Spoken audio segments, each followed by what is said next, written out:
Thank you for joining me here. I am very excited to hear your origin story in regards to getting involved with the Green Party, which is where I first came across you. I noticed there was a little write-up of the debate that you had. There wasn't much information, but I noticed from it that you were bringing up certain topics that weren't being discussed by other candidates. And I want to give you a platform here to share what that experience was like for you, but also where it's led you. Well, thank you for having me on, Eric. And yeah, getting into politics wasn't a dream of mine. I've always been, concerned and caring. I'm a people person, but I just didn't seem to be. The political realm was like, always kind of seemed like, that realm where if you try and make change from within, you're really going to more or less get ground down, disillusioned. But at the time, so we'll go, back last February, a little over a year now, there was a lot going on. There was the convoy protests in Ottawa, internationally. There was tensions with Ukraine and Russia, and the war hadn't yet Russia hadn't invaded yet.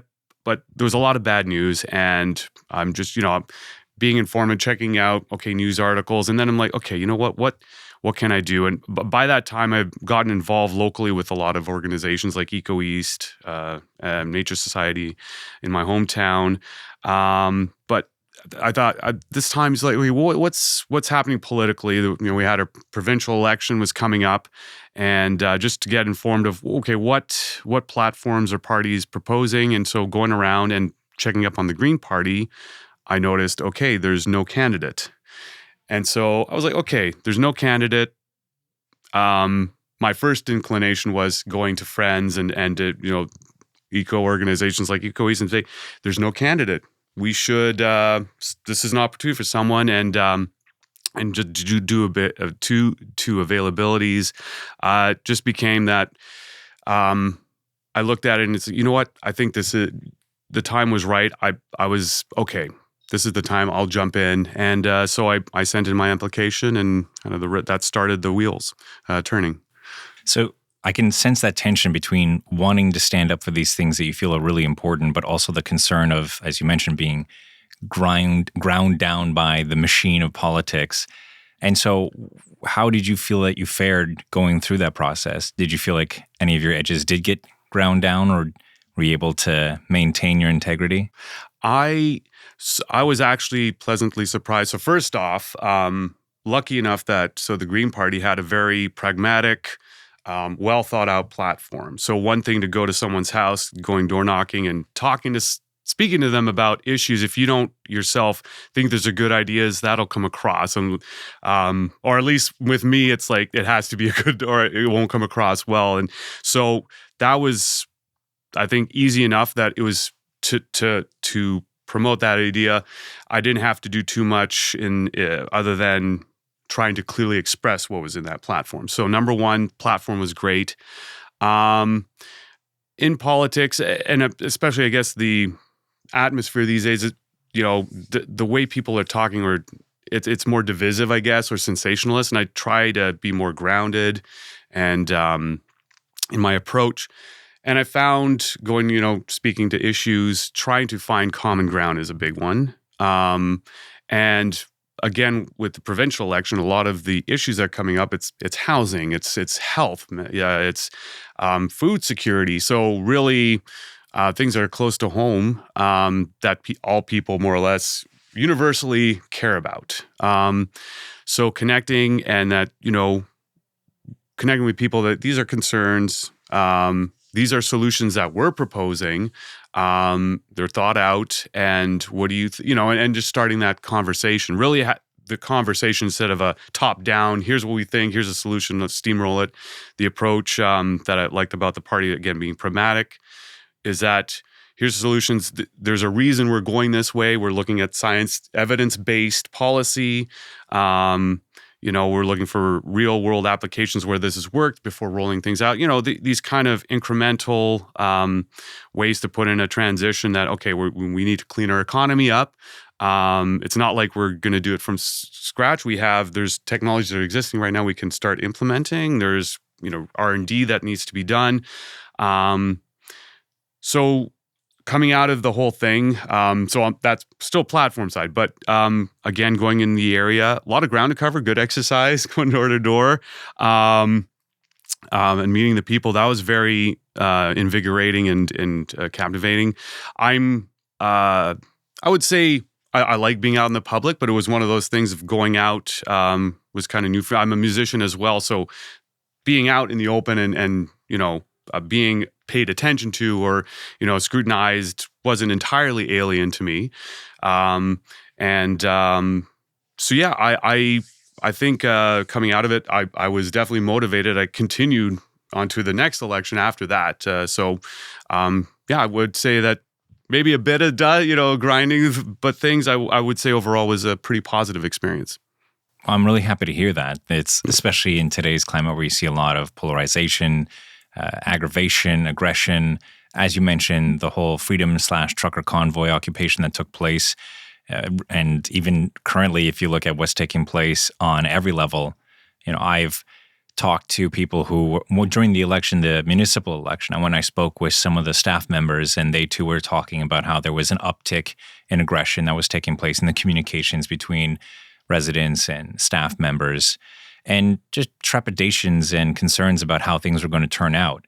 Coupled that with the low voter turnout that's taking place. So the people who are voting are usually of a more extreme, or they have a more dutiful approach to voting because they've been doing it for such a long time. How did you find trying to bring in the non-voters into the fold? Good question. And to the point of, that was something in seeing people, and I'll have to say there was a lot of protests, and people are passionate and care. And that's the ground rule, is that there's my inherent that the vast majority of humanity are, they're not evil. Their motivations are usually generally good.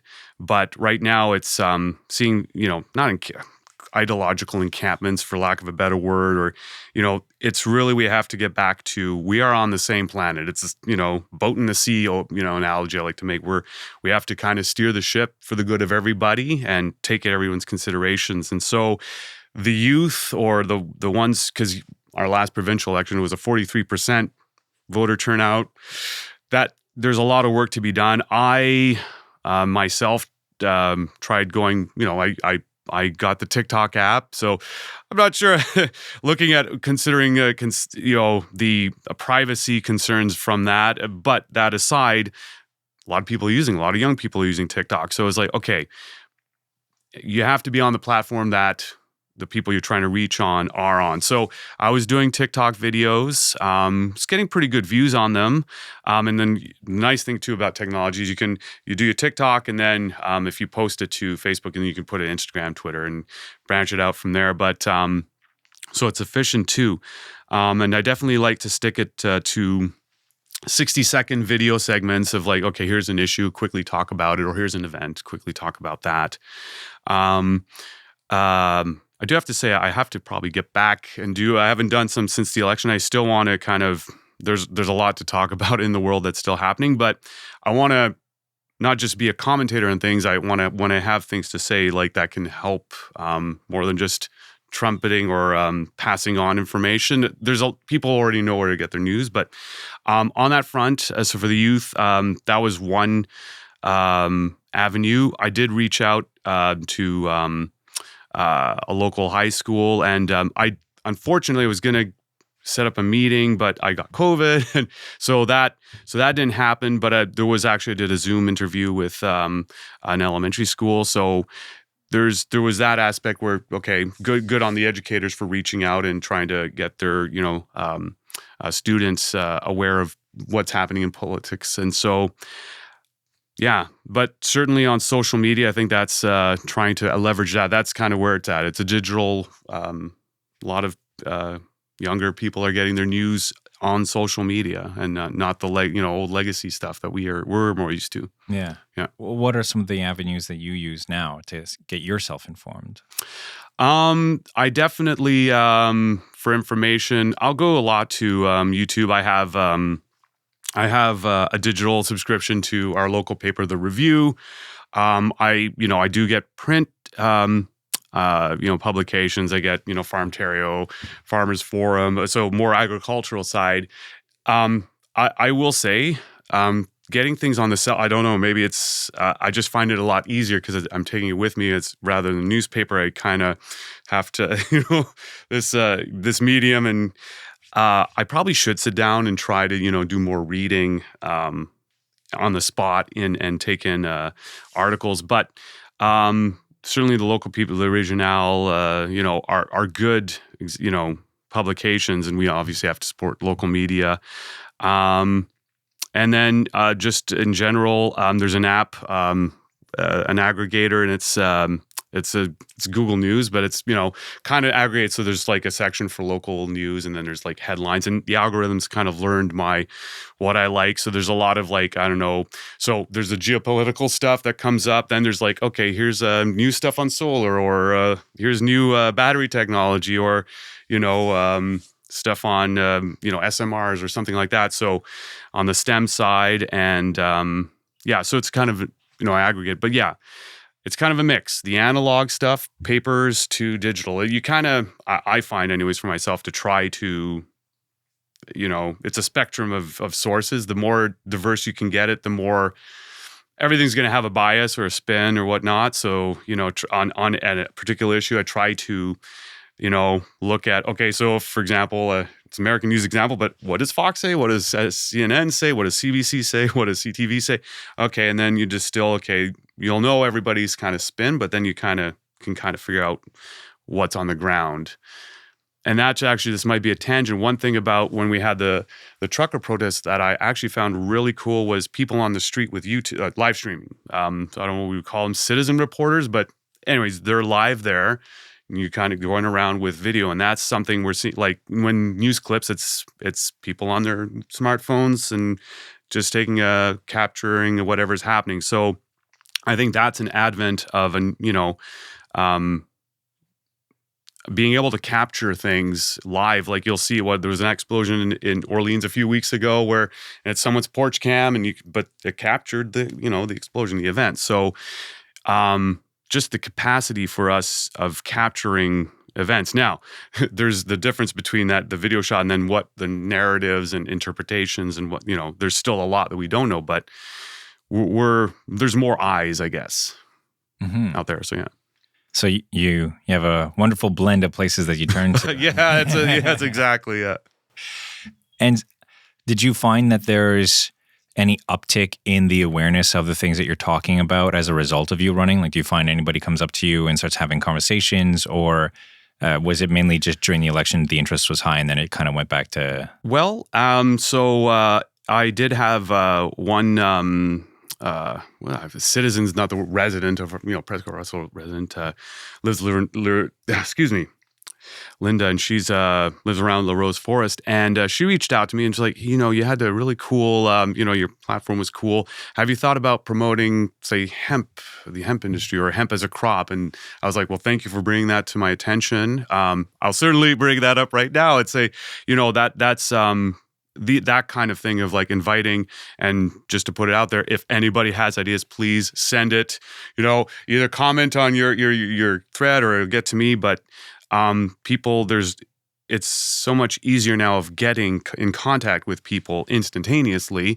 But yeah, so something like that was like, great. Yes, I'm open to hear ideas. I want to, if there's any way I can help to pass along something, I'm definitely good for it. So then, of course, then it'd be like, if that, then I haven't been overwhelmed with too much of those requests, because then on the other hand, if you get something, you want to kind of vet it, look into it, and which takes time, and you're expert, I'm not an expert in everything. It'll weigh in on the expertise that you may have. So, but yeah, that was, there's still people inputting, and reaching out. So yeah. Well, it's great to hear. And when it comes to reaching out, what suggestions do you have for people who want to get involved in politics? Like, what was your experience for, like, where did you reach out first? And from what you learned, do you have any additional suggestions? I would say, number one, actually, if you want to get involved, I would say community groups, optimist clubs, nature societies, environment, advocacy groups. So I'll kind of go through my journey. So when the pandemic hit, there was, we're kind of stuck at home. And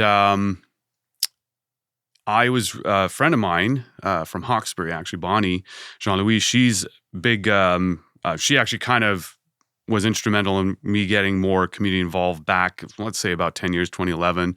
She would organize creek cleanups in Hawkesbury, and we would be doing nature hikes and stuff like that. And she had been reached out by Lynn through from Eco East, who was kind of branching out and finding people who were concerned about environmental issues.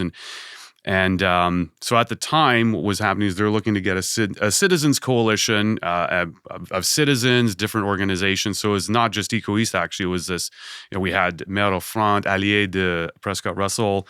And so all these local groups. And so the idea was we're coming together, and we're going to ask municipalities, what is your climate action plan? Or asking the intention to start making a climate action plan and start. So that was like, okay, you know what? You're right. We don't have anything on the books. We're starting to see impacts, and we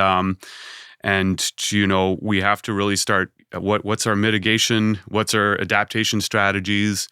If we don't even have a plan, we don't want to just be reactive to things as they come up. If we have if we plan for things, we can budget for things.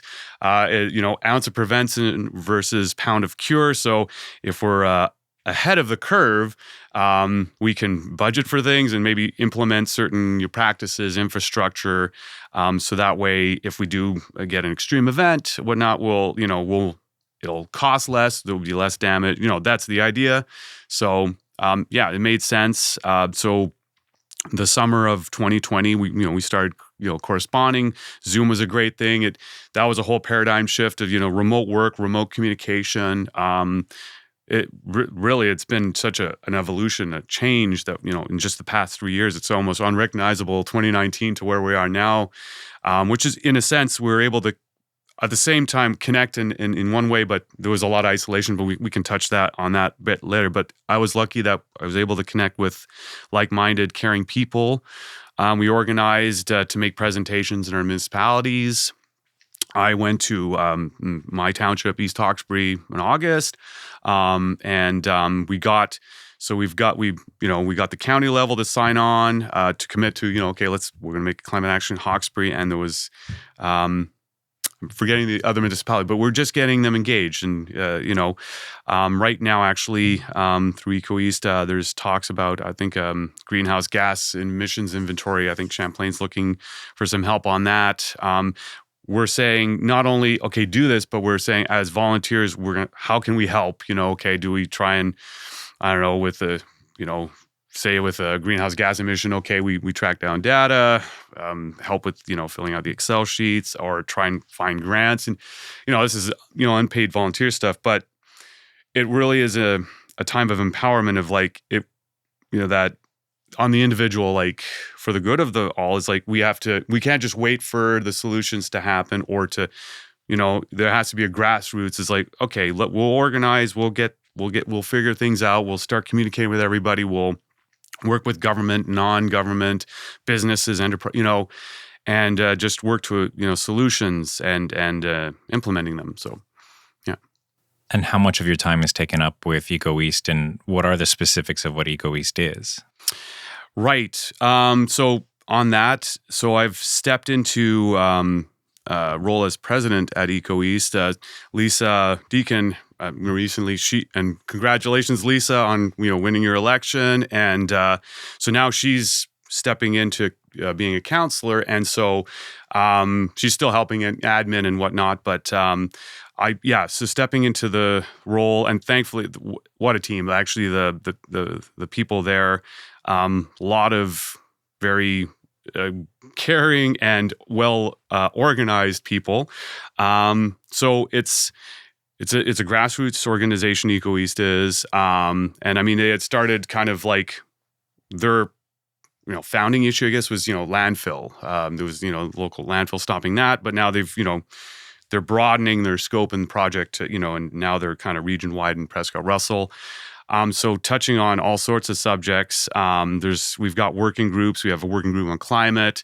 We have habitat regeneration, pollution working group, and then the waste working group. So we've got different committees kind of focusing on kind of different things. We want to be involved community events. So last week we hosted a screening of Dan Bierford Kroger's Call of the Forest, a documentary. And we did this in partnership with the Champlain Library and the Creating Center in Vankleek-Hill. And it went great. We were at capacity. There was a few people at the stand, but it was actually a very heartening turnout to see that and people engagement. We did that. Our main partner was Boisé Est, Jean St. Pierre from there. Really kind of got that together. And we're going to be doing another one in Rockland, March 21st. Which is also International Tree Day. And I'll just make a quick aside. Happy International Women's Day today, March 8th. So we're keeping those kind of informative educational events. So that's one aspect. Last night we were in Rockland. David Wilson from Eco East and Claire Lemay as well, and myself, we presented an information seminar on heat pumps. David led it. He's kind of our heat pump guru, but heat pumps, in short, it's a new efficient heating system. I mean, it's the same principle of how fridges work. They take the heat out of a space and push it outside to keep the inside cold. Heat pumps just move that. They work the same way. So there's heat outside. You just kind of take that heat and pump it inside. Even in minus 25, there's still heat to pull out. Or you can switch that in summer and you can turn it into AC. You can take the heat out of the house and pump it outside. So it's reversible. So this new heating system, it's more efficient, electrical base. So I can go into a bit of a rabbit hole on heat pumps. So it's actually quite an interesting technology. So I put a heat pump system on my place in the 2020, and we've cut down.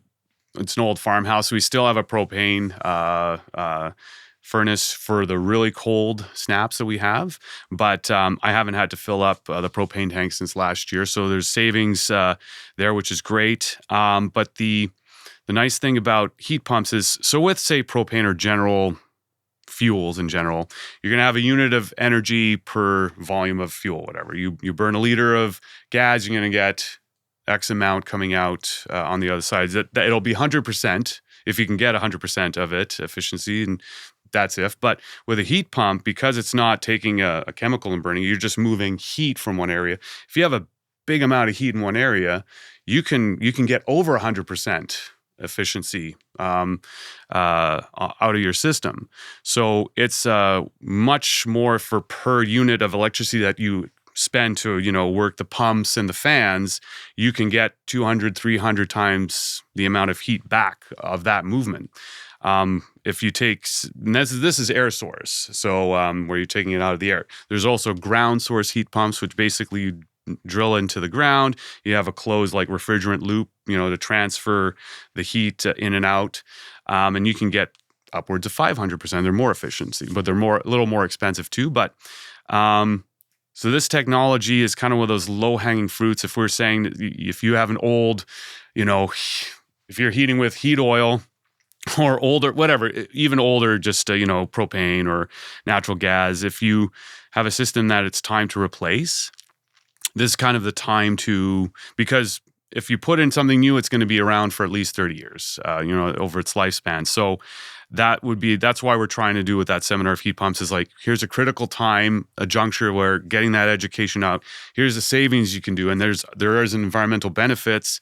And technicians now, there's contractors are coming out. I had Lalone Heating and Cooling doing my heat pump, but there's people in the area who are, younger people who are going in and learning this technology. So there's a good employment strategy. STEM too, because you have to be, you're good HVAC training. You have to know what you're doing. so that was, we did a seminar on that. So Claire and I, we had both installed heat pumps. So we spoke about our personal experiences with that, and Dave kind of, explained a bit of the science. So we're looking to expand on that seminar. And then the next actual event we got going with Eco East is, so kind of dovetailing from that Call of the Forest documentary we were speaking about. Diana does a great job, and she lives in the area actually around Ottawa.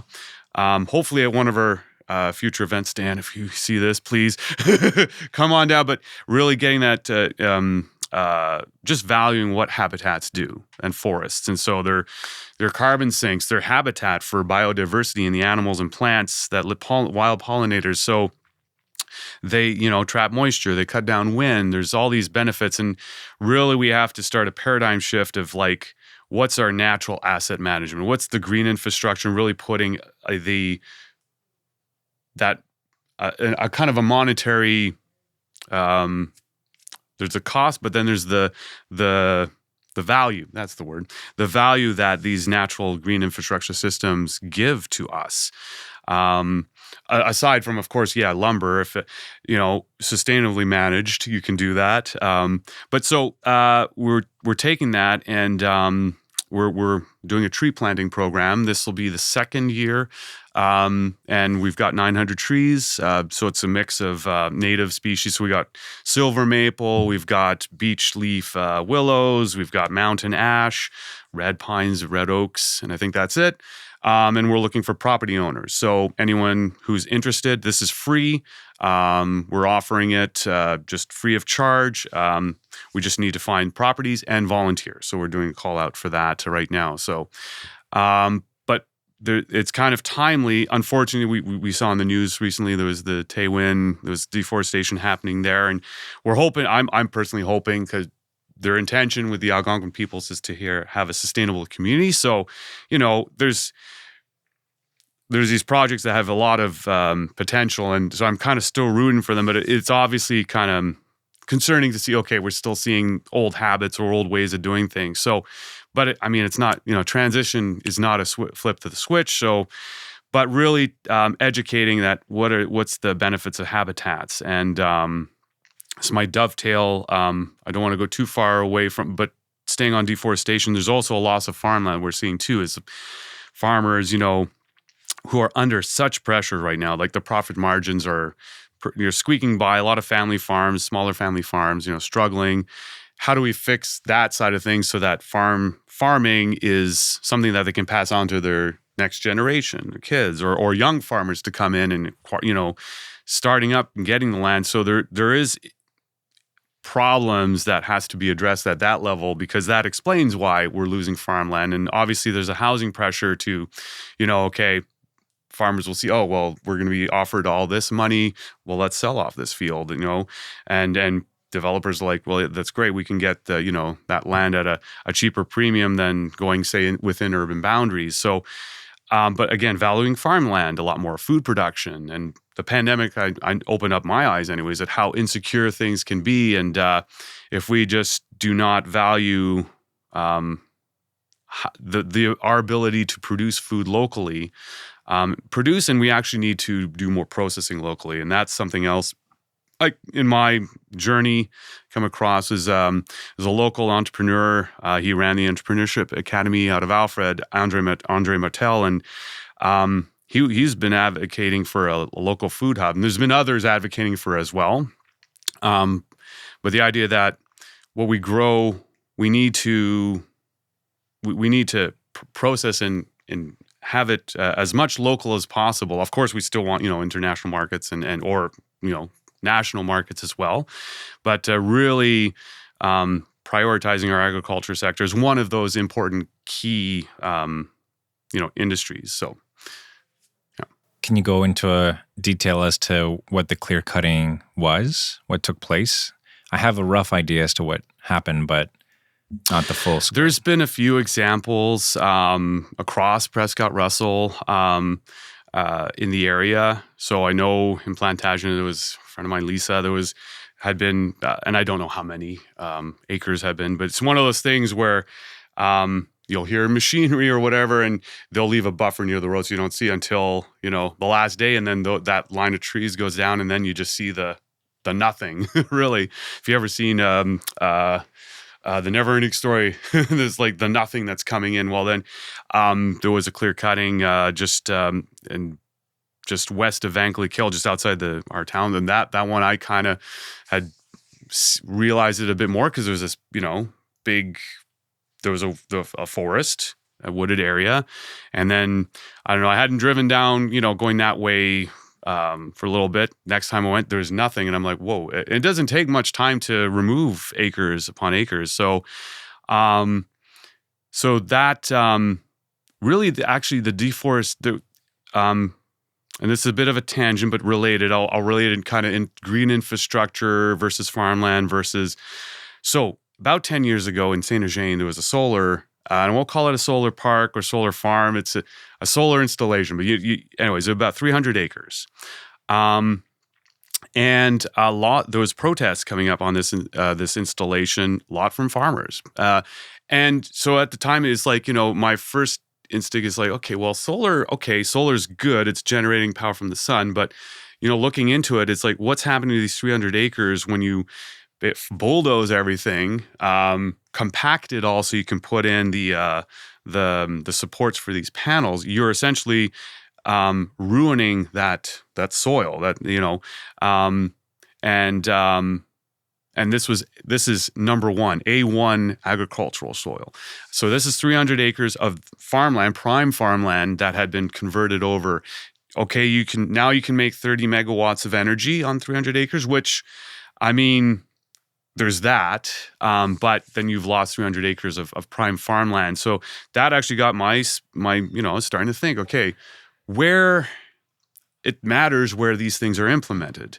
Because I'm optimistic about the place of solar, optimistic about what wind turbines and wind generation can do. So but even those have environmental impact. So how they're implemented is important to consider. So, but anyways, that got me thinking about, okay, farmland and habitat. So those all kind of dovetail. Then noticing the deforestation,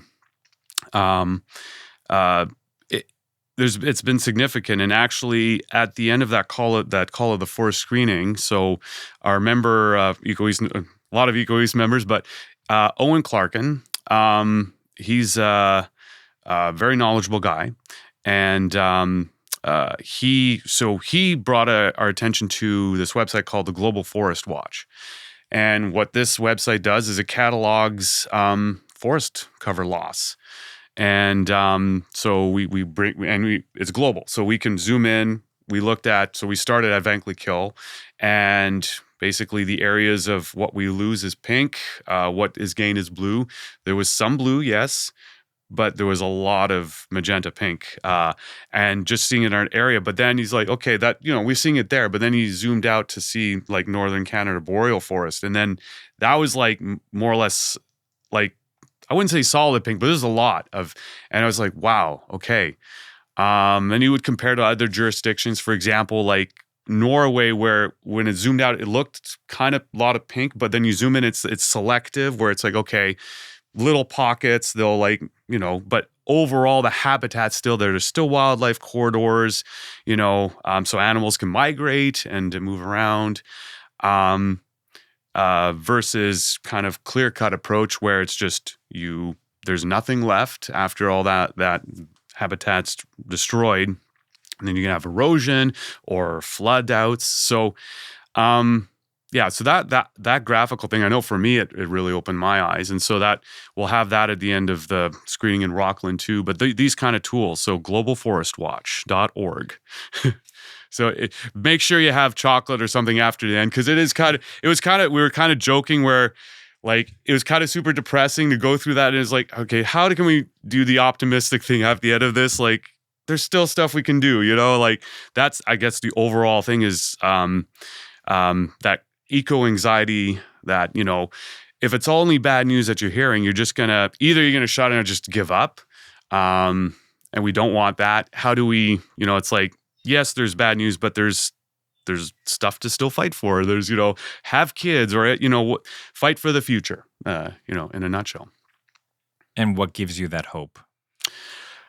Well, I just working with people like-minded and that and just seeing that there is still progress. There's to not say that technology is going to save everything, but there are technological things like, okay, use perovskite solar where, okay, it's a film of solar. If we develop that, windows can generate power, stuff like that. Implementing principles of like densifying how our construction is done. So housing has been a big thing. And I'll do a little plug for Mike Schreiner here. He's the leader of the Green Party, but he's put in two bills, Bill 44, which is to end exclusionary zoning. So right now, kind of the go-to thing developers really want to build is single-family homes. That's the biggest bang for buck. But if you end exclusionary zoning, you can open up what can go into, what is your menu of buildings you can have. And it's getting that missing middle, because when we talk about densification, I want to make sure a lot of people think, well, you're towering, condominium towers everywhere.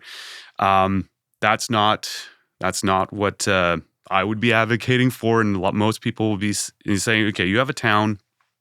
Instead of putting one house on 1 acre, you can put a 6-story building that can, you can have 100 people or 20, whatever. But at least it's you're prioritizing that land impact much more within your urban boundaries. It's really minimizing the sprawl. And on that, he has this other bill, Bill 45, which is, okay, if whatever construction, prioritize building along routes and transit ways. So that way, if you build in apartments, that you can take a bus or you can get around from there. So, and that's the idea of a walkable city is when you do town planning. So first off, like I know, like in suburbs, there's not even convenience stores. It's like open up zoning so that, okay, you can have a business like you can walk to get some food, where otherwise if you, need a car, you have to drive, 20 minutes to get milk. That's not a sustainable way to do your city planning. So, and town planning. So, how you construct is super important. So, what you construct with too. We use a lot of concrete, and this is where using more timber in buildings is something where, if properly managed, this is sustainably managed, because wood is that it's the prime example of carbon sequestration. You've got trees; they take the CO2 out of the atmosphere, and they build their wood out of it. They build their trunks and their branches. And if you put that into building, use that into building, and that building stands for 100 to 200 years, so you build with intent and long-term intent, you're sequestering your carbon. So again, properly managed, that there's potential there too. So how do we walk that? That will take careful consideration. But there's a lot of potential. And so those things give me hope. And I know the pandemic, we saw the trucker protests, we saw BLM protests, we see Greta Thunberg. There's people who are just voicing, and that in itself is a good thing. Well, in that people are voicing, obviously there's things that are not being done or like in action that people are getting frustrated about seeing, but that's a call. That's, it's like, okay, there's work to be done. And so seeing all these people mobilizing, that's also encouraging, is that, no, we're just not automatons just kind of strapped in our chair, just, strapped to our screens. There's people who are engaged. And number one, be engaged in the world that you're living in. Be a part of it. So that gives me hope. And for the future, me and my wife were expecting in July. That is going to be a big change, but that's also that there was a time where it's like, I went through that. It's like, bringing a child into this world, what is the state of the world? And I think one of the biggest signals that, it's like, okay, I still have hope for the future, is to bring in a life into this world. That is the step. And that, now it's step up and fight for that future and make that happen. And so, yeah. So that gives me hope. Do you think you're going to continue to run in future elections? I would say I am not opposed to the idea. I think if the timing is right, if we need a candidate, I would say I'm certainly willing to consider it. But there's a lot of people in the area who also, if you're thinking of going into politics, get in there too. Because honestly, the mindset is like, if someone else would take care of it, I think is not a good thing. People need to get in there. But yeah, I want to be involved. Certainly very good with people. And I figure out my skill sets. There's certain things like I'm not, admin. I really want to put a strong foot and be a popularizer of getting communication and good ideas, and just trying to, I call like one of the things in my resume or bio is social catalyst, and just trying to bring people together, organizations together to kind of work together. Yeah. And beyond EcoEast, what other organizations are you catalyzing?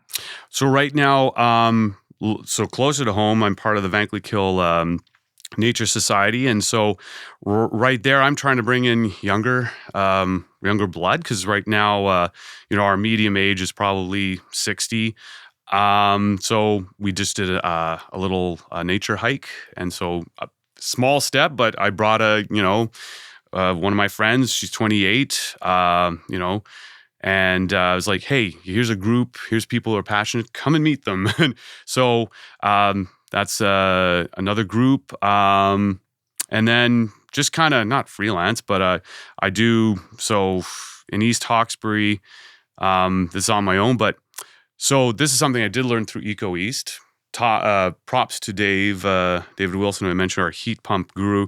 He actually brought to my attention that Enbridge, so big fossil fuel Enbridge, natural gas Enbridge, they've actually opened up a sustain department.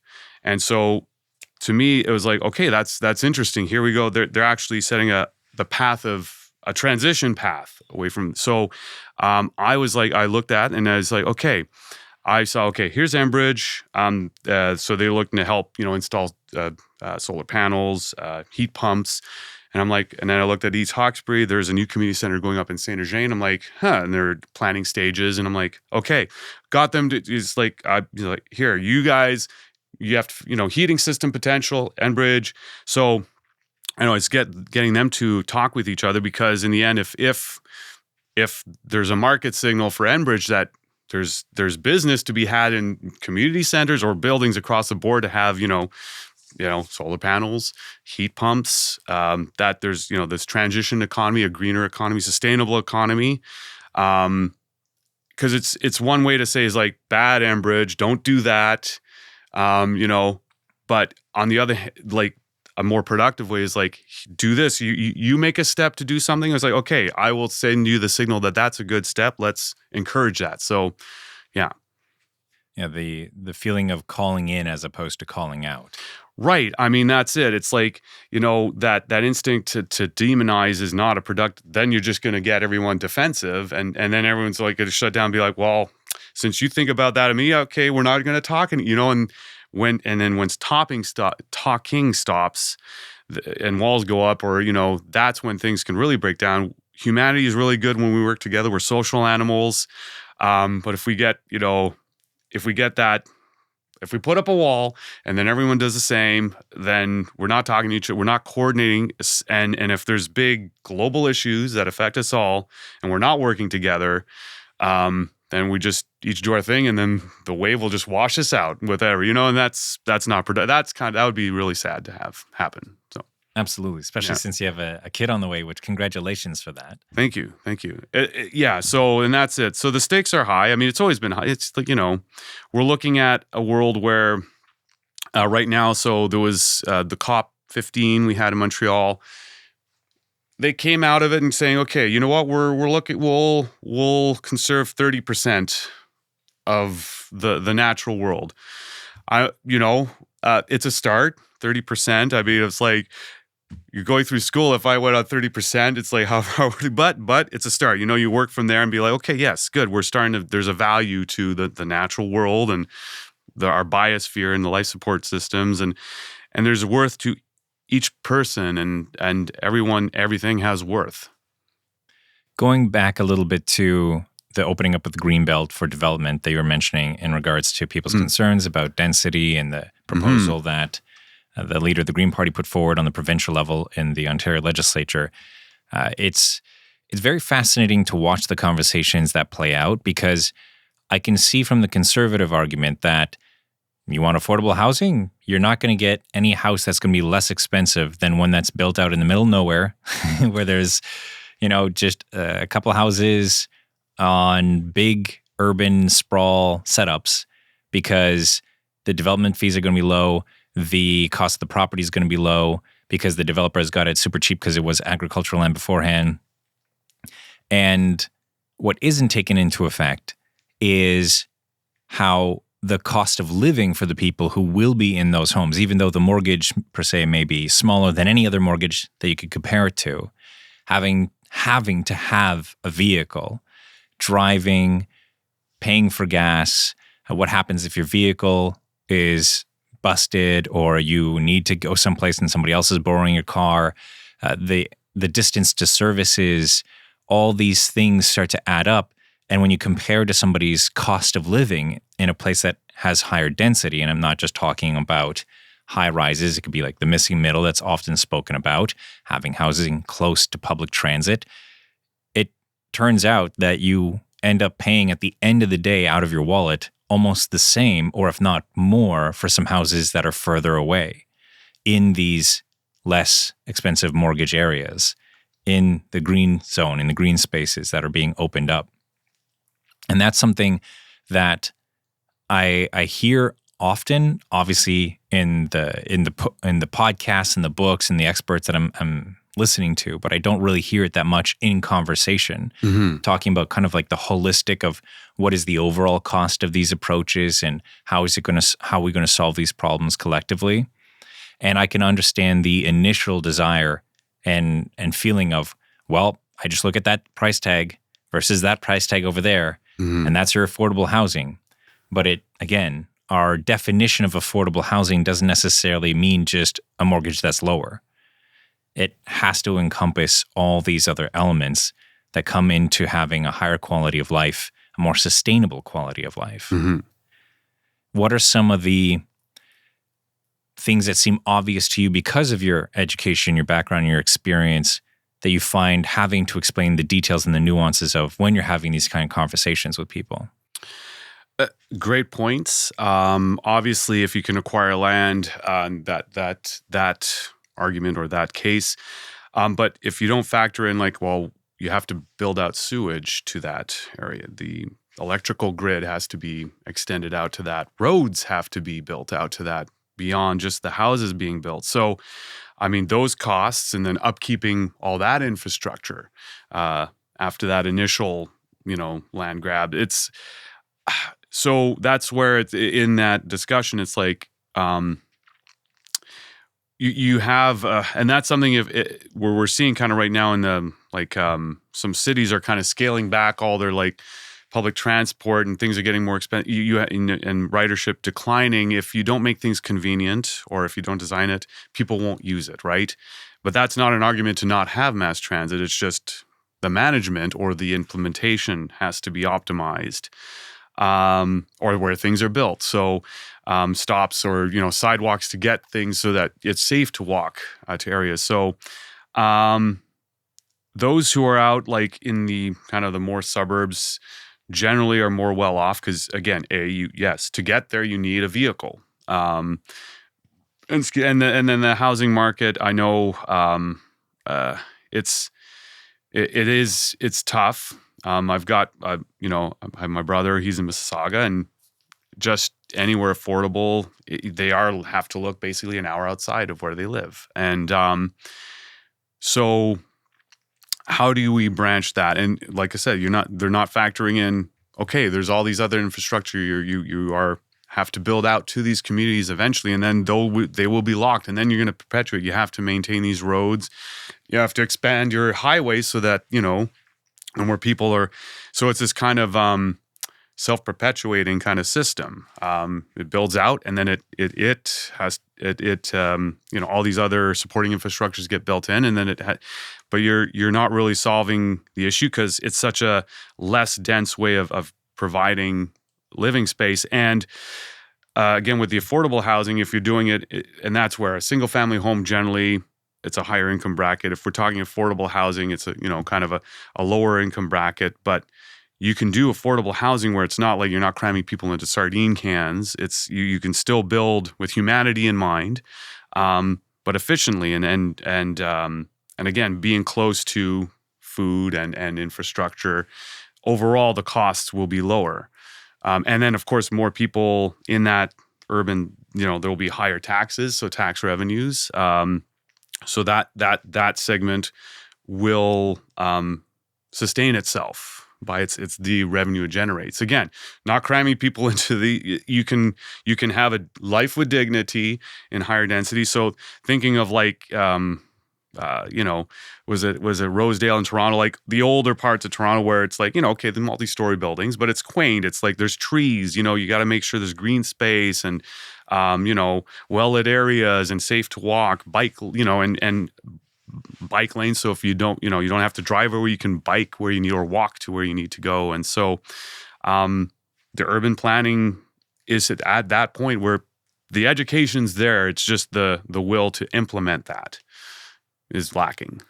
And when it comes to our United Counties, or just the townships you have experience with, how would you rank them in intention, in execution, and in also current sustainability?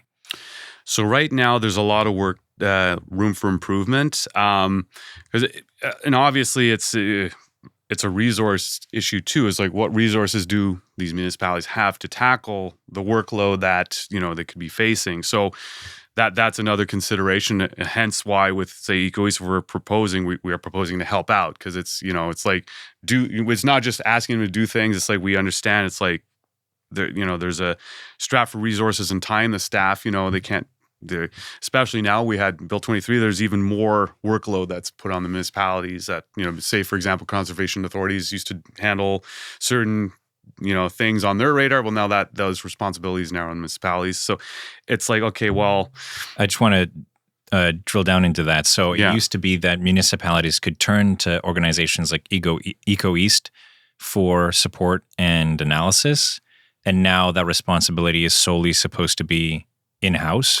So EcoEast, you meant the conservation authorities, or this is what I'm trying to understand. Okay. So to clarify, so as EcoEast, when going to asking about climate action plans as a volunteer group, we're saying, okay, we can help out. Like how can we help? But what I was mentioning was say Bill 23. Say we had South Nation, and they would be there would be certain expertise that South Nation would be taking care of. That now those responsibilities have kind of been downloaded to the municipalities to handle. So it's just downloading responsibilities onto the municipalities. They're just having more of a workload to deal with. So it's understanding that. But so anyways, say for example with deforestation, right now, how do you enforce it? So right now legally, in the legal framework, the responsibility is on the municipalities. They could, if they wanted to pass bylaws on, managing how forests, if they're harvested, how could they be or addressing clear cutting outright. There could be bylaws that address that, but the enforcement is the gap, right? And it's like, okay, is there resources to get staff to look into that or to be on top of that? So there's room for improvement on that. So right now, I would say that, and that's why there's work to be done to kind of. So first off is, I guess, my work, or one of the things we're trying to do is raise awareness that here's the issue, and then see from that to kind of quantify how much of that issue falls on the shoulders of the municipality, and beyond that, what other further resources can they ask for help for at other levels of government or organizations. Okay, and I guess going back to the rankings and the opportunities that you see with the townships that you've worked with. Mm-hmm. So, I mean, yeah, that's a good point. In terms of what I could do to, you mean like solutions I could propose to them, or? Well, for example, if I was to compare Castleman or Hawkesbury or East Hawkesbury to Russell to Embrun, any of these places or any other townships that you have experience with, currently, which ones do you feel are the most green in the loosest term application of the term versus the least green? And which ones do you feel have currently the best vision or plan to move forward to change or increase their sustainability? That's a good question. I would say from what, and my limited scope, but I would say that you certainly, like, say, Embrun and Russell are definitely feeling, say, pressures on housing, for example, being so close to Ottawa. So just by nature, they are going to, dealing with that. In terms of what progress, I know a lot of, say, Equus members are kind of in the area, are speaking of it and speaking to like how we can address that on the municipal level. So there's, I know Russell, they had an environmental committee. I think, yes, they still do. It's Castleman, I think, that had lost their environmental committee. So that's good news there. So having community involvement, that's good traction. I think every pocket I know, and there's groups or people trying to do good things. Say in Hawkesbury, there's actually what's her name, Marie. She tried running for mayor. She ran mayor, and anyways, she's trying to do a affordable housing development. There was apartment building that burned down, and so right now she's looking to set up affordable housing in Hawkesbury on that site. I would, and it's one thing to rank because then I don't want to discourage any areas either. I would say Prescott Russell in general, the whole area has work to do in just different things because there's different pressures. East Hawkesbury is a lot of agricultural pressure because that's kind of the breadbasket geographically. So you see fields being opened up, or in Champlain too. That's also happening across Prescott Russell. That's happening. So I would have to say there's good things and bad things across the whole region that I'm seeing. So I would just say that there are different pressures in different regions or different issues. Even in this, it's a small slice, but it's kind of a mosaic of different things. So, and that's why it just, you couldn't just say apply all this. Even in our region, there's still different pressures. Yeah.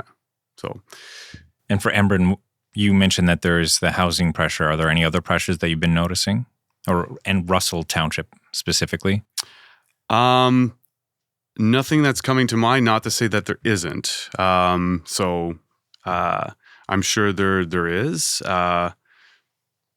But I can't think of anything right now to mention. Might come out a few minutes, though. We'll see. We'll see what happens. Yeah. Well, you mentioned earlier the issue around the dump. Yes. Oh, yes. So there was actually Quarry Lake was brought to my attention. There's used to be a gravel pit, and basically now it's become kind of like a habitat, migratory birds, and it's kind of grown up. So I think there's plans to develop that area or something, but not taking into account the biology that's there and the significance. Because right now this area, wildlife corridors, it's getting sporadic with the more, clear cutting that's happening. It's harder for animals to kind of move around. So anyways, this is kind of like an island. There's not too many, or sorry to say a lake, but it's kind of like an isolated spot for some wildlife. So things like that, I know is on my radar, I should say. What else? Well, I mean, on that, thinking of like, say, Alfred Bog, and we have peat mines there. And so those kind of the preserves we need to do. And that kind of headways into habitat protection. So I did forget to mention that in Vankleek at our screening, there's a local group that's the Eastern Ontario Land Trust. So a group of landowners basically are, donating their property in this land trust to kind of conserve their properties. So that is another kind of, again, community-led movement organization. So where people have the power is like, okay, as property owners, they can put their money where their mouth is, or property where their mouth, and protect that. Boise Est, I know right now, an issue came out with. So we had the derecho that was in May last year. Very violent storm, a lot of destruction and damage. And there's a lot of producers actually who, more forest, like maple producers, where trees are toppled over, access, has been compromised, and it's just cleanup to be done. And so what Jean is trying to ask for is like a seed money to get this a program for a cleanup program and education program. So right now, some woodlot owners, or if they have this forest and it's not safe to go in, some are taking that cue as like, well, I'll just clear cut it, clean it up because it's compromised or everything's down.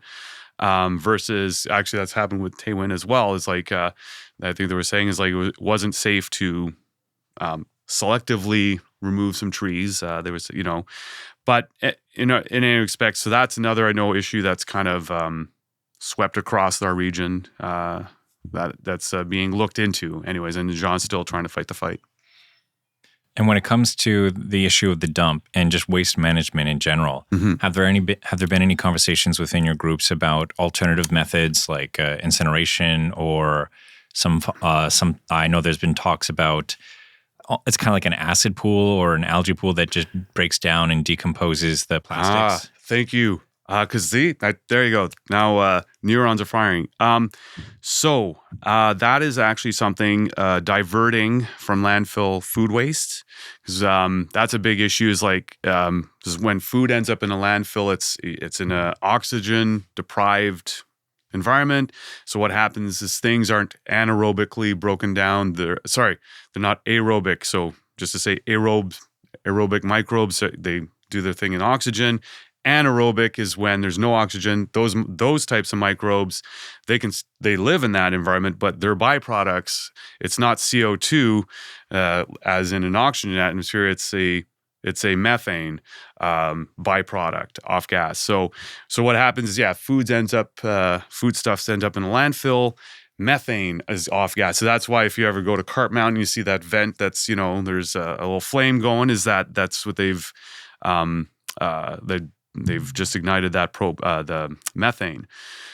So actually, and one thing I'd love to see, and this would be, I think, great for farmers, is biodigesters. So it's basically a big pool, and it has a membrane on top of it. You put the food stuff in there, and so it's broken down by anaerobes. It makes methane, and you can see the membrane on top of this pool kind of expands. That can be captured by methane generators. You burn it, and then you produce electricity from that. So it's a net zero process because foodstuff, it's like plants are taking CO2 out of the atmosphere. And then, you eat the plant, whatever's left, you biodigest that down and you make methane. But that carbon it's above, and it's always been in the atmosphere. Whereas the problem with the fossil fuels is you're taking carbon that's been locked away for millions of years, you're using that and then pumping that out, and you're creating an excess to the balance. So yes, you're making methane in biodigesters, but it's a net zero because you're in the same side of the equation, I guess, or in the atmosphere. So, but the nice thing about biodigesters is you can generate electricity from it, and then the digestate that's left over. And of course, it matters what the food stuff is. Like I know there's the compost program in Ottawa. They're kind of, you can have cat litter end up or diapers, and it's like, no, that's a different stream. You really want to make sure it's like mostly like food waste, but the digestate that's left over. So there's one farm just 10 minutes east of me, Terryland Farms. They have a biodigester. Swiss family, really, really innovative, and then they have a dairy operation and they grow crops as well. And actually, that's something I'm organizing with EQA. So I want to do a field trip, and I want to get some students out there too. So we're one of our members is talking with the Catholic School Board. I'm talking with VCI, our high school, because at VCI there's a Greener Futures course or Greener Industries course. And so their students under that program, I'm in touch with Tammany, their teacher. And anyways, just want to get students out to see, hey, here's a farm. Here's how you can take, so there's a landfill issue you're addressing by, okay, here's the food waste going to this biodigester. You're producing electricity, and then you're producing digestate. So that's the solids left over from the process. So some of the solids are very fibrous because the anaerobes can only break down so much. And then when it's just the fibers, there's basically at the farm, they use that fiber as cow bedding. So it's like, great, okay. And then, the liquid portion can be sprayed as fertilizer. So there's still work to be done to quantify the PK, NPK value of that is. But I think there's certainly nutrients that you can reintroduce back into the growing process. So, and further on that, from the biodigesters, heat's generated. That heat can be used to take and sent to a grain dryer. And so grain drying is another energy-intensive part of with farming. You harvest your crop, you dry that grain, your corn. But that, a lot of grain dryers will use propane, natural gas. That could be a potential. Now that's something to look into with, get an engineer and be like, how, I know for their farm, they're able to do all their grain drying. It's a smaller, but how can you scale that up to say, there's actually, I have to reach out to this farm, but there's like right near Bankley Kill, there's a, I won't mention the name, put them on the spot. Oh, you know what? Why not? I think it's a cool idea. Splendor Farms, they have a grain drying elevator, but they haven't used it in a few years. They kind of focused on another aspect of the business, but they are right off the exit. And if they had say a biodigester facility, they could take food waste from, say even Ottawa or whatever, and then they're generating electricity for the grid and for their farm, but whatever excess they can sell to the grid. So that's income for the farm. And then they're producing their own fertilizer and other products. So that would be, I think, one way. So I'm kind of, I guess, a biodigester cheerleader in that sense. Is like, here's a technology that could be used. It's, it's renewable gas. We're taking care of a food waste issue. And also the electrical grid, we need more power generation because as we increase, electricity is basically the best form of energy in terms of efficiency. So right now, how we're generating that electricity, 60% is nuclear in Ontario, which it's a powerhouse, actually, nuclear is. Obviously, there's, for waste that we have to deal with, there is that discussion we can have, but it is certainly a stable powerhouse. But expanding further, there's talks to expand generation using natural gas. That would lock us in for I want to say 800% more emissions. Then that's not really tenable if we're trying to cut down emissions. So using natural gas. But we can expand with solar. We have wind turbine potential. Again, as I mentioned earlier, it's where you put these installations, but we do have places where, say, land that's less arable for, say, farmland or on escarpments or whatever, where we can be pragmatic about where we're putting these sites.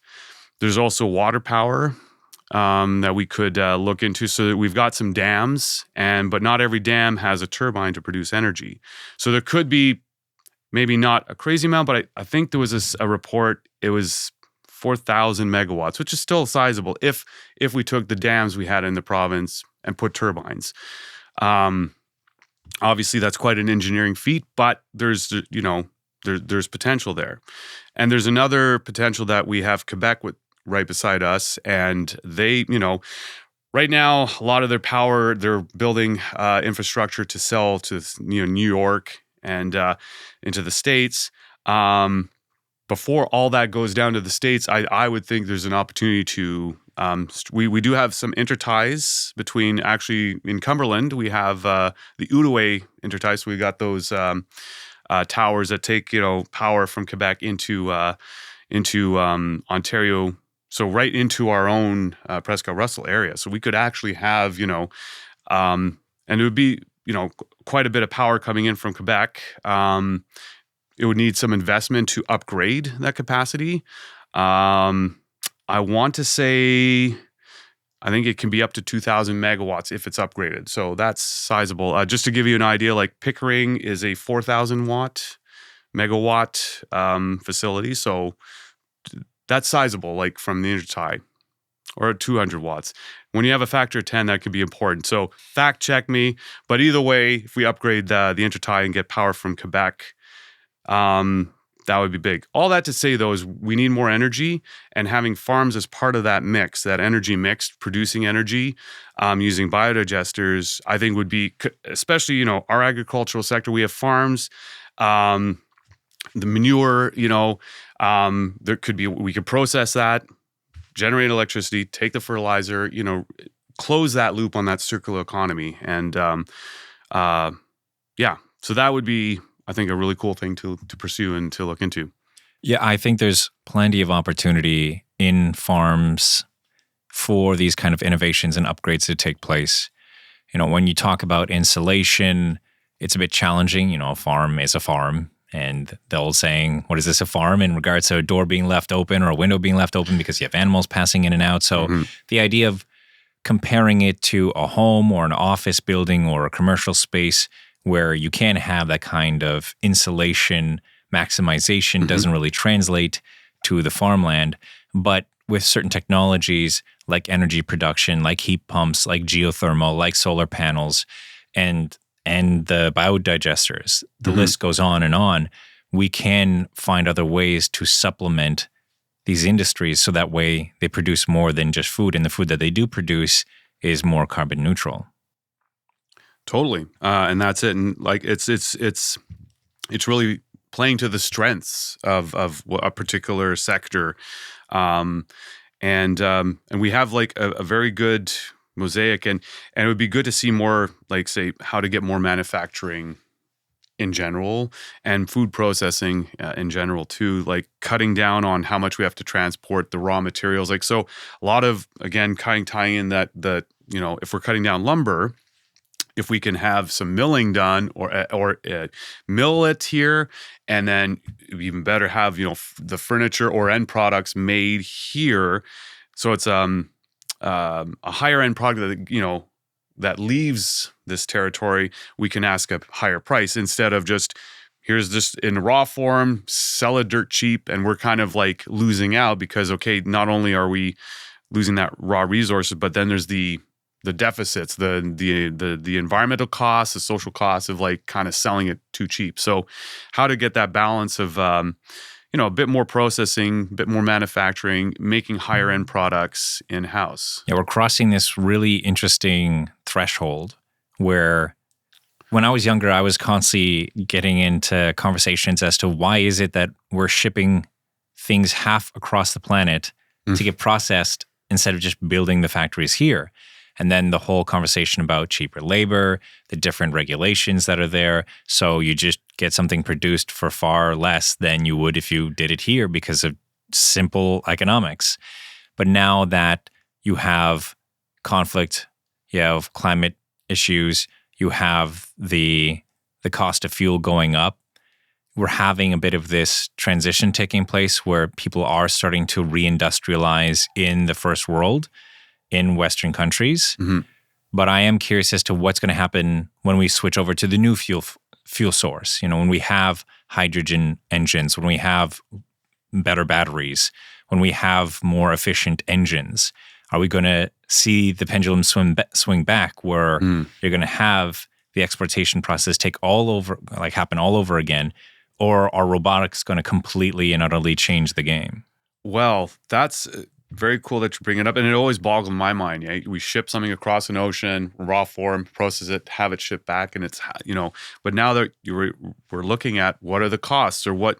So that's a good point, that will it just swing back the other way? And I think automation's going to hopefully see that there's always a concern that like, it's going to take our jobs, but it's like that balance of if we can have work. Now I'm trying to synthesize into a sense. It's like the purpose of life at that point, right? Because then if work is taken out of the equation of our being, there is certain things I think we want to have purpose and things to do and joy in life. And maybe I'm jumping maybe a bit too ahead but it's interesting you mentioned it because I don't know, terms like the fourth industrial revolution, which is the wave of automation taken away, I shouldn't say taken away, but they'll be able to do say menial tasks or dangerous tasks. That might be a good thing that no one has to put their lives on the line anymore.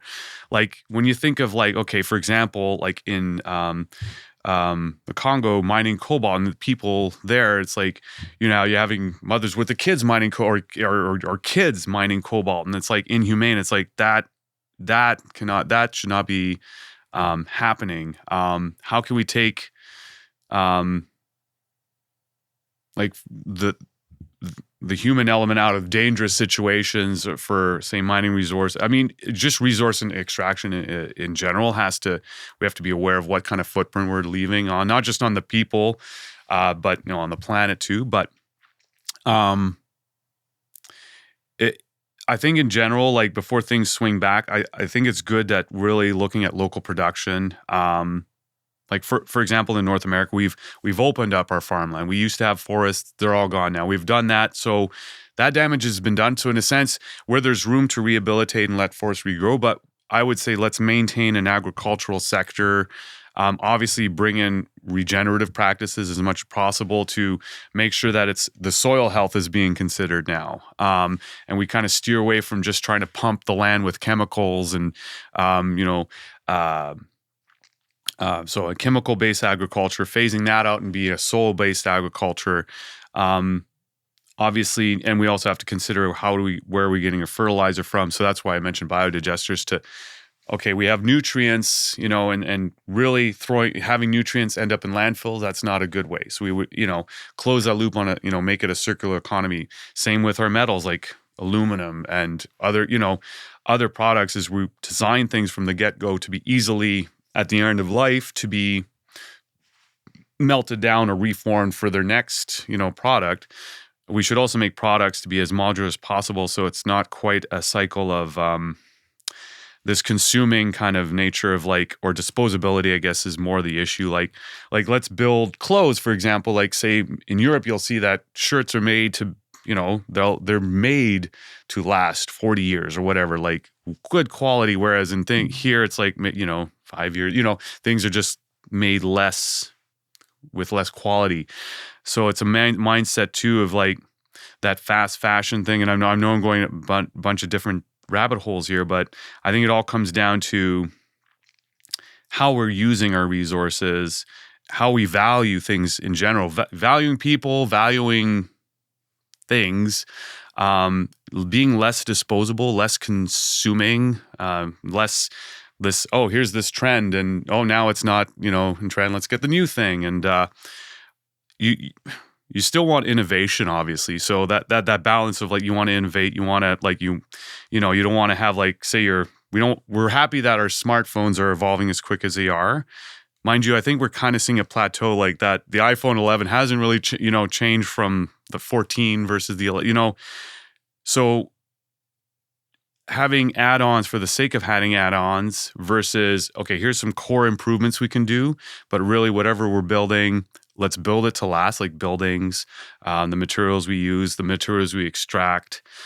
So that real mindset of really valuing the time we have and the things we have will determine, so for example, like we wouldn't go to another place for cheaper labor if we cared about making sure that people had a good life and that we're not exploiting, the fact that, okay, we're going to take work away from people that could do things here to go, and, if it can be an opportunity, then that's good. If we can, make more work. But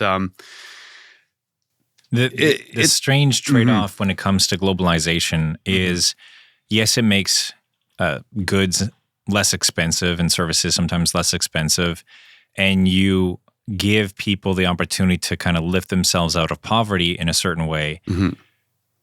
But on the flip side, the moment they become not cost effective, that industry can just ship to another place and the cycle continues. So you go from raising one group out of poverty, and then you go and start raising another group out of poverty, and the one that you were with before now starts to backslide. Mm-hmm. So there is that trade-off of they're getting opportunities, but where it starts to get really interesting is now when we start to measure pollution. So the idea of we're taking a smelting factory from Canada and moving it to China, and then moving it from China to Vietnam, and then from Vietnam to wherever else it's going to go. Mm-hmm. In these situations, you can say, okay, well, we're raising the quality of life from people who were just basically living on small farms and now they're living in factories and cities. And in the grand scheme of things, in a certain way, it's more economical and it's more environmental because people living in cities is more sustainable and greener if the city is built right, obviously, than everyone just being spread out everywhere. But then you run into the issue with pollution because people had the issue of like, well, I don't want my air and my water in Canada to get dirty, but I still want to have steel for my buildings and my cars. But when we start to look on a global level, somebody polluting their land in China versus polluting their land in Vietnam or polluting the air and the water, when you look at it through a global lens and that globalism is allowing us to start to have, you realize that there really isn't that much difference at the end of the day if they're polluting their land or we're polluting our land. Like, sure, for us and our individual subjective experience, there is a huge difference. But for society as a whole, for our species, it's not. And the pressures that we would apply upon ourselves to clean up our act and the resources we would have to do that through regulation and through innovation is far greater than the smaller economic forces of China and Vietnam in this analogy, in this situation. But you can copy and paste any name in any industry that you want when it comes to the shifting of these industries. Mm-hmm. So I'm very curious how that element is going to play out in regards to how are we going to be able to manage pollution when it's just been free forever. Mm-hmm. And when we go and we put regulations, we're actually making it harder for these poor nations to lift themselves out of poverty. So that waste stream, and when you were just talking to me about those examples, I'm just imagining like smog-filled Chinese cities, or in India where all the circuit boards, you have people melting them down to recycle them. And that used to be London. Right, exactly. And or in Africa where just there's landfills full of clothing. So I'll have a few different things I want to kind of touch on in that. It's all interconnected, but so all these local industries. So I want to touch on the textile industry with Africa because I was just seeing people wearing, like all the like Adidas shirts and all these things like are hand-me-downs.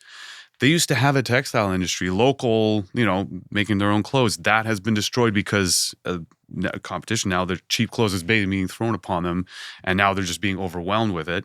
So their textile industry has been, kind of destroyed. So just wanted to mention that. And then in general, like fast fashion is a whole other thing of like, if we can make textiles more sustainable, like first off, maybe more hemp-based textiles, biodegradable. So not a plug for the hemp industry. That would be one thing.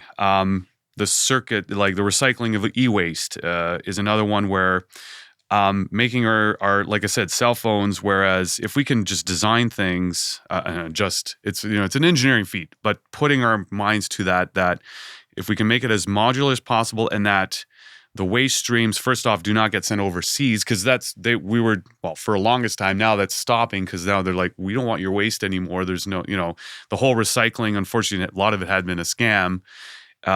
We really have to start recycling. And choosing materials intelligently that can be recycled. So they're working on certain polymers. I forget the name, but it's what is it? Is it Cornell University? Anyways, they're basically a form of plastic that you can basically, at end of life, it can be recycled back down to its components, parts, and then remade up. Because right now the issue with trying to recycle is that they get weaker, degrade as they go, or if they get mixed, there's different properties that you can't really, you won't have a nice, the virgin plastic, its characteristics are compromised. So choosing our materials properly and more smartly. And then in terms of like, say, heavy industries, it's upon us, I think, because we have that the privilege of like being, kind of the knowledge-based economy. We have the wealth. If there's anybody in the world that will be the R&D and trying to get, say, greening our steel making or concrete and looking into that and rolling that out, we should be the first adopters. We're the rich ones. We have the resources. So I wouldn't, say fair to, other jurisdictions, but we have to green them up eventually because pollution doesn't know boundaries or borders, as we're learning with CO2 as one example. But the waterways that are just getting polluted, those have downstream. Now it can be localized, but still they don't respect borders, so that it does leach beyond just the site of production. So I think that's the biggest thing is like if we can get that paradigm, that awareness of what we take out of the world, what we make, because we like making stuff. That's something that humans it's a joy. What we make, and then when it's done, what we made, what's the impact? Can we remake as much as possible so that there's really the goal is that there is no waste. Things can find new forms.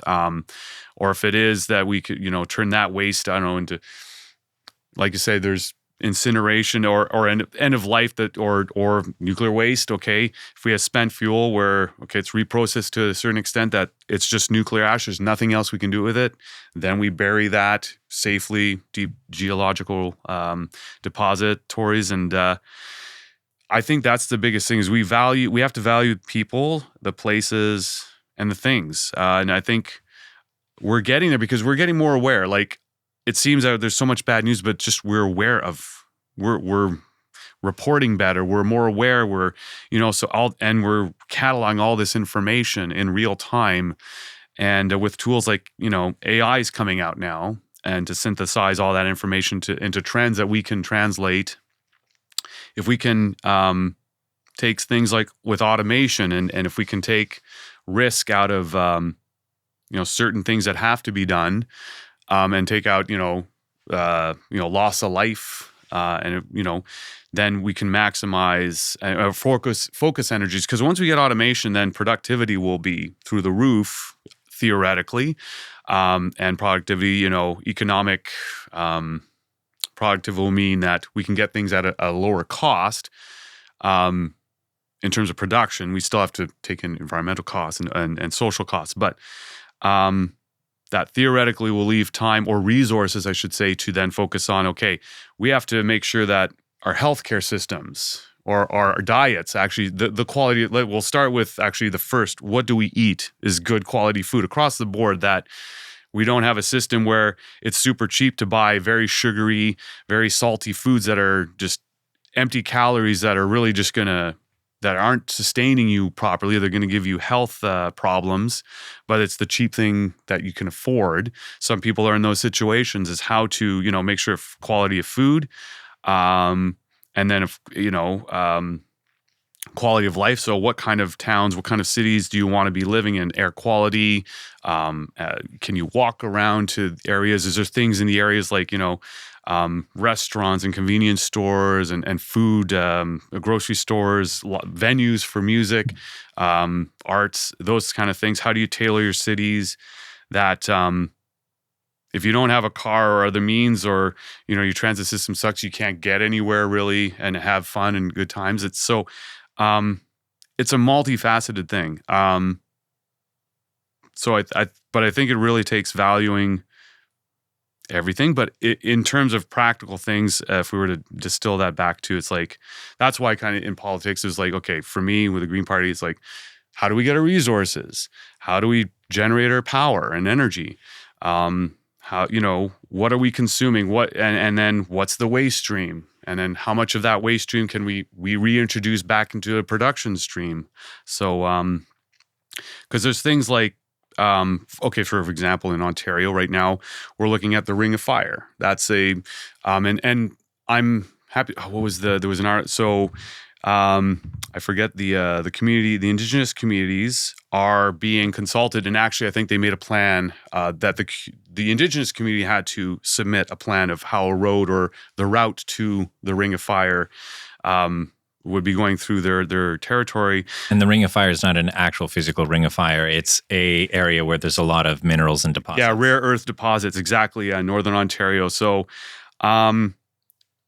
so it's like, okay, here's an opportunity. This is where we, as citizens, to have all eyes on this, and so far the news at least is like, okay, we definitely want to make the people who are living in that area have to be part of that consultation. They also have to be part, like that economic benefit that's going to be coming out of the, extracting has to benefit the peoples, and that also the inhabitants also of like the animals and plants cannot be a total destruction. There has to be, how can we, with the lightest possible touch, get what we need and maintain the integrity of that region. So, but there's potential because then you can have a resource stream. But again, it's not to be like, okay, we can open this tap and we can have all this stuff, but still have this consuming nature and not have any plans. We have to, okay, so once we have that mine, we have to, okay, and we can make batteries, great, from these rare earth minerals, great. So that takes care of like worrying about, okay, where does our cobalt come from? Well, we're getting our nickel from Northern Ontario, where, we have a supply chain we are, on top of, it's being done sustainably, ethically. But then when you make that product, you also have to make it so that, okay, we have to set up some recycling facilities because at the end of life of that battery, if it's in a car, bus, truck, or power storage for a building, at the end of its life, we have to know where that battery is going to go. We take its components, and then those components, we have to have a plan that we recycle them back into new batteries or other components. So it's not just saying, okay, we have this mine and then let's just go in. We have to figure out what's the end of life. And I guess in long-term thinking is bringing that back in is like that. So the Haudenosaunee have the 7-generation principle. And it's like, okay, what you do, think of how it's going to impact 7 generations down. And then you really think, okay, what's the long-term? It's not just a 4-year election cycle or your quarterly returns. It's a generational mindset. And so I think it's incumbent on us to really look at the cultures in the world that kind of have practiced that mindset and be like, what are the lessons learned from those cultures? So that way we can take those lessons and, because again, we don't really have to reinvent too much of the wheel. A lot of this is out there just to recognize it, to see it, implement it. I know it's easier said than done, but the process of being open to that process. Mm-hmm. And what would you say are the top most tangible challenges everyday people can start to tackle within their homes, within their businesses? So realistically, I guess it's the packaging is one aspect. So like say household, but so here's a funny thing is right now, like I'll try and go to Bulk Barn to cut down on packaging. It costs a bit more to do that because there's some good deals, but sometimes if you buy on sale and make sure you time it, but coupons are good. But we have to hopefully fix the whole system so that way buying in bulk actually is cheaper, but there's less so you can make choices on that. But what I like about it is, you can reuse containers and go there. So choices like that, choosing cardboard over plastic if you can for packaging, trying to, okay, if you have to go buy, say, groceries or supplies or go, I try to do that kind of like the grocery run once a week. So it's like, here's the list of things. So it's not like, well, I'm out of, I'm out of sugar, so I'll just go get sugar. Next day, oh, I'm out of oranges. Go, so you just make your trips count for those kind of things. Or oh, if you're already in an area, okay, you get the stuff in that area. So anyway, just being as efficient as you can. I mean, things like, I'm just trying to think of like examples I do. Like, for example, like I know with myself and clothing, I try to be as general on clothes as possible. But so I was going to mention thrift stores and stuff like that. In a sense, they're good because it's kind of not diverting from it, landfill, but people give away their clothes. Sometimes I kind of wonder if I'm still part of a system in that. But either way, you can get good discounts and good clothing at your thrift stores, value villages, things like that, or donate your used clothes. There's a consignment shop in Russell Township, and also there's one, just a general one for the community, and then there's one mainly for babies and mothers. Okay, cool. So there's one for babies and mothers in the co-op building here on Notre Dame in Embrun, and there's just a general community one in the industrial park in Embrun that I know of that I tend to donate on a regular basis to as well. Awesome. Okay, I might, for the mothers one, I might have to note taken. Yeah. But and that's it. And it's like, I know there's the buy nothing groups and stuff like that, which and free cycle and upcycling. So that would be another thing too, is before, if you have something and you don't want anymore, before you just toss it into the garbage, is like, think, I could donate this to someone or pass it on to someone. Because a lot of people will be like, oh, I'm done, and it's, toss it in the bin, don't worry about it. But so that's another thing to consider. And I think being considerate of where things are going, I guess that's number one, because it's like, well, where is this going? If I buy this item, okay, all this packaging, what's going to happen with it? It's like, so then that kind of informs your next decisions. It's like, okay, well, this is like, it's $10 cheaper, but then if I buy this thing, there's less, so you have to do those kind of things. And at some point though, and that's another voice I would do on the political sphere or advocacy sphere, is like, there's a lot that on the consuming end in this consuming system that we're having to make a lot of decisions where I think there could be a lot of potential on, say, on the production side of things, like, and that's where, okay, the ban on single-use plastics is like a step in the right direction of like, okay, the industries have to start factoring it on the business side, is like, when you're producing this, choose materials that biodegrade for your packaging and things like that, or can be reused, or your products can be easily recycled. That, because I mean, right now, especially in inflation times, like we need to get food, and sometimes the consideration of the packaging is not. We don't have the resources we have to feed our families, we have to get to work, which is in a time when we have a lot of abundance. There's still a lot of abundance in the world, but there's that counter kind of mindset of, again, with inflation now, just making ends meet. It's this weird two things that are kind of intersecting, two opposing almost, you could think, where like we have the potential, but we're kind of in this a mindset. And I shouldn't say mindset because we can't choose. Actually, today I think it's the grocery store tangent, but rising food costs. I know there's the CEOs of like Loblaws, and they're being questioned today. And so, but that goes, I mean, the whole supply chain though is like, there's rising costs, and how much is getting passed on to the consumer? How much are corporations when they're having windfall profits? We're seeing, so say, for example, in fossil fuels, there's billions of, in profits. Like, could you guys not be maybe, taking some of that and investing into like sustainable technologies or, cleanups or, actually transitioning your business model away from, business as usual to, something cleaner. And again, it's not, like I said, transition. I like to say it's not a flip of the switch, but we have to start somewhere in earnest, because we can't just be like, well, put it off to the future. Because at a certain point, there'll be a critical mass where it's like if we wait too long and we're already actually in that territory, we really have to start action.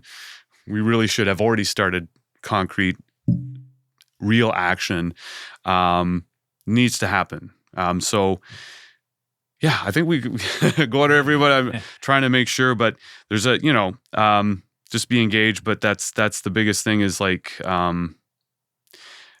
there's a lot on people's plates, and it's how to, like I said, on business ends, there's a lot of potential but I worked, when I worked at Beauson Natural Brewing, I was the organics compliant officer, and I worked at the supply chain, closely with our purchaser and our brewing department. And I was actually some of that food waste. I'm like, okay, it can't go into a bin, so I'm taking stuff home. I'm still actively actually taking stuff from the brewery, and I kind of have a compost pile for the community garden. So, but it's like, we have to really work with the enterprises, and they have to also take a leadership role or a responsibility role in that process too, and just engaging everybody. I think that if there was a message from the pod, just be engaged in the world, and just playing a part of it, instead of being a spectator. And even politically, like that cliche, democracy is not a spectator sport. So I think there's a lot of criticizing of the system, and so I'll have a lot of friends across the spectrum, right, left, and I really don't like the right-left paradigms. I'm saying let's move forward or progress together. But across that, like I would tell them all, it's like, good that you guys are, say, your echo chambers and you've got your communities.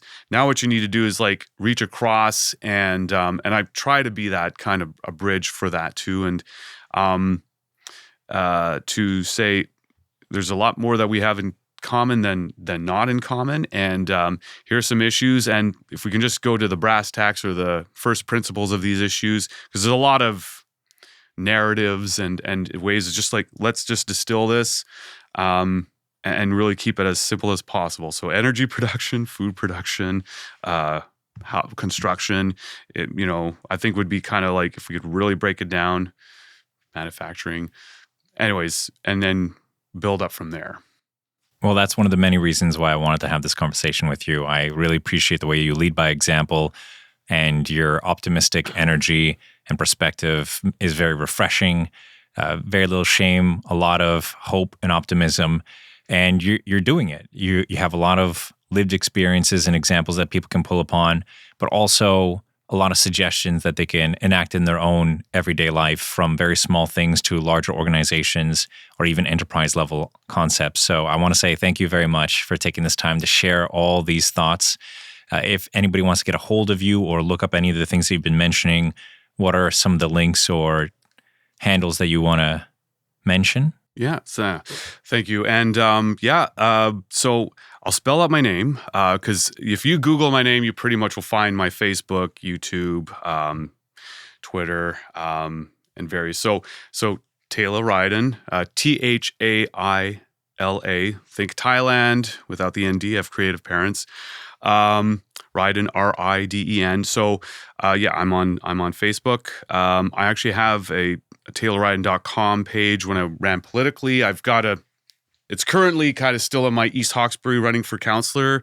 I have to update it. But more importantly, like the groups I'm working with, so Eco East is one of them. And so if you go Eco East Ontario or Eco East ONT, EcoEastOntario.com will come up with a website, or if you go to Facebook, Eco East, you can find us there as well. And I think that would be in a nutshell. I've got a community garden, so I could plug that quickly too. The Grand Barn Community Garden.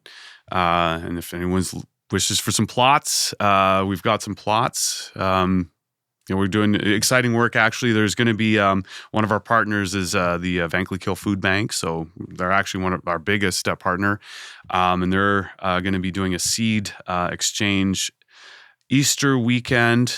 Dates to be finalized, but so that's coming down the pipeline.